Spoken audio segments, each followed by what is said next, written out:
शांतीनिवास, पुण्यातल्या एका जुन्या पण प्रतिष्ठित घराचं नाव. बाहेरून पाहिलं की घरात अजूनही प्रतिष्ठेचा काहीसा ठसठसा दिसत असे, पण आतलं जीवन काळाच्या ओघात किंचित शिथिल झालं होतं. त्या घरात राहत होती ताराबाई देशमुख, साठीनंतरच्या काळात प्रवेश केलेली, वेढलेल्या डागांशी जुळवून घेतलेल्या आयुष्याची धडपड करणारी स्त्री. तिचा नवरा विनायक देशमुख एका मोठ्या कंपनीत नोकरी करणारा, नेहमी कामाच्या निमित्ताने बाहेर असायचा. लग्नाला अनेक वर्ष गेले तरी त्यांच्यातले बोलणे थंड झाले होते. दिवस गेला म्हणून एकमेकांपासून अंतर वाढले होते. घर एकटे होते, पण तरीही एक वेगळी वेदना, एक कोरडा ऊब की जणू दोघांनाही मिळत नव्हती. अशा एका शांत परंतु अस्वस्थ जीवनात एक तरुण येऊन राहायला लागला. आदित्य मोरे, 30च्या आसपास, अभ्यास करणारा, मोठे स्वप्न बाळगणारा. तो पुण्यात येऊन MPSC UPSC सारख्या परीक्षांची तयारी करत होता.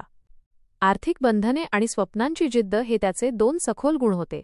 तो घरात राहत राहिला, अभ्यासाच्या छायेत दिवस आणि राती घालवत गेला. सुरुवातीला ताराबाई आणि आदित्य यांच्यातलं नातं साधं आणि मर्यादितच होतं. घराचे काम, चहा-पाणी, खोलीची काळजी, सर्वसाधारण व्यवहार. पण मनाचे उभी जाणे, अनपेक्षित संवेदना कधीच शांत बसत नाहीत. ताराबाईच्या मनात हळूहळू एक रिकामी जागा मोठी व्हायला लागली व ती जागा भरून काढण्यासाठी ती वेगळ्या मार्गांनी प्रयत्न करू लागली. आदित्यची शांतता, त्याची उपस्थिती, त्याची हुशारी या सगळ्यांनी ताराबाईच्या मनात अपेक्षित नसलेल्या भावनांना जन्म दिला. आदित्यने ते सुरुवातीला कुणासारखेच घेतलं, एक नवऱ्याच्या प्रवासकाळात घरातली सोय इतकीच. परंतु ताराबाईची एकाकी भावना थांबत नव्हती. ती जसजशी वाढू लागली तसतसे तिचे वर्तन बदलू लागले. आदित्य अभ्यास करत असताना ती बहाणा करून वारंवार खोलीत येई. थोडे पाणी ठेवते किंवा लाईट ठीक आहे का, असे लहान लहान प्रश्न त्याला विचारायला लावायचे. आदित्य नम्रपणे सांगत असे की त्याला अभ्यास करायचा आहे, परंतु काही वेळा तिला वाटायचे की हा फक्त भाड्याचा माणूस नाही, त्यात काहीतरी वेगळा आत्मिक आधार आहे. आदित्यने अंतर ठेवलं, पण ताराबाईच्या अपेक्षा मात्र कमी होण्याऐवजी वाढल्या. रात्रीच्या काळात खोलीत शांतता असते आणि हळूहळू ती शांतता त्रासदायक बनत असे. ताराबाईचे विचार आणि इच्छा धोकादायकपणे तीव्र होऊ लागले. एखादा स्मित, एखादी बिनधास्त वाक्यरेषा, हे सगळं तिच्या मनात वेगळ्या अर्थाने भरावलं. आदित्यने काही वेळा तिथे उभं राहून सांगितलं की मावशी, मला अभ्यास करायचा आहे. परंतु ताराबाईच्या मनाला आता मातासदृश किंवा कोणत्याही पारंपरिक नात्यांच्या पलीकडे काही हवं होतं आणि ती इच्छा मर्यादा ओलांडून पुढे आली. एक रात्री ही मर्यादा अचानक पार केली गेली. आदित्यच्या नकाराला, त्याच्या विरोधाला आणि त्याच्या भीतीला दुर्लक्ष करून ताराबाईने त्याच्यावर जबरदस्ती केली. आदित्यने मनापासून विरोध केला, तो ओरडला, त्याने सर्व शक्य प्रयत्न केले, परंतु परिस्थितीवरचा त्याचा ताबा गमावला. त्याच्या मानसोपचारित, शारीरिक आणि मानसिक स्थितीवर या अनुभवाचा भयंकर परिणाम झाला. त्याला भीती वाटली, लज्जा आली आणि सर्वात महत्त्वाचं, त्याच्या स्वप्नांची, भविष्यातील योजना आणि आत्मविश्वासाची पाळी फुटली. घटनेनंतरची काही स्वतःची आणि बाहेरच्या दुनियेची प्रचंड वेदना होती. आदित्य घरातच थकलेला, अस्वस्थ आणि अस्पष्ट भावनांनी भरून होता. तो स्वतःला कुणाला सांगू शकत नव्हता. समाजात पुरुषपीडित म्हणून कसा स्वीकारला जाईल?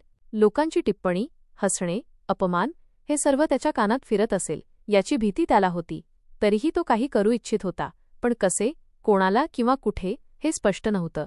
ताराबाईची स्थितीही निराशाजनक होती, पण तिच्या कृतींनी बरेच काही उलटून टाकलं होतं. ती आयुष्यभराच्या एकाकीपणातून आणि अस्वस्थतेतून पळून स्वतःलाच गुन्ह्यात बांधली. तिच्या स्वप्नांचा दुष्ट नाश झाला, पण त्याला काहीही परत येणार नव्हतं. विनायकच्या अचानक घरी येण्याने हा सगळा धक्कादायक प्रकार उघड झाला. त्याच्यासमोर उघडलेली सत्याची रचना त्याला विसरता येणार नाहीशी जखम देणारी होती. त्यानं ती दृश्य पाहिलं.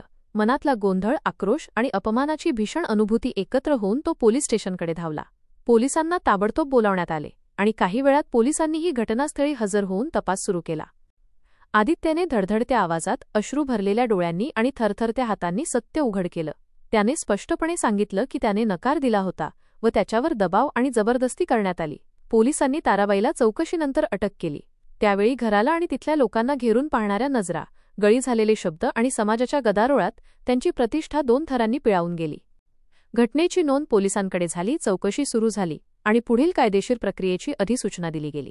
प्रकरण न्यायालयात पोहोचले आणि कायद्यानुसार साक्ष, तपास आणि दाखल केलेल्या पुराव्यांवरून आरोपीवर गुन्हा सिद्ध झाला. समाजाच्या आणि कायद्याच्या दृष्टिकोनातून हे कृत्य गंभीर मानले गेले. शेवटी न्यायालयाने ताराबाईला दोषी ठरवले आणि शिक्षा झाली.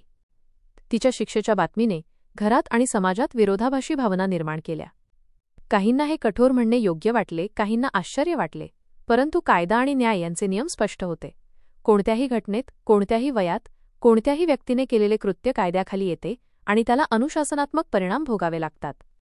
आदित्यच्या आयुष्यात घडलेली घुसमट, त्याची मनस्थिती आणि तो अनुभवलेला अपमान हे काही दिवसांनी विसरण्याची वस्तुस्थिती नव्हती.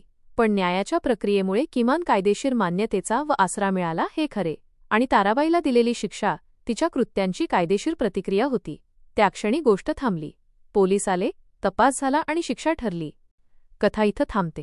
काही चुका इतक्या पेटलेल्या असतात की त्यांच्या परिणामांचे शब्दांनी चित्रण करणे कठीण असते. परंतु न्यायाने स्वतःचे निर्णय घेतले आणि समाजाच्या समोर हा प्रकार नोंदवला गेला.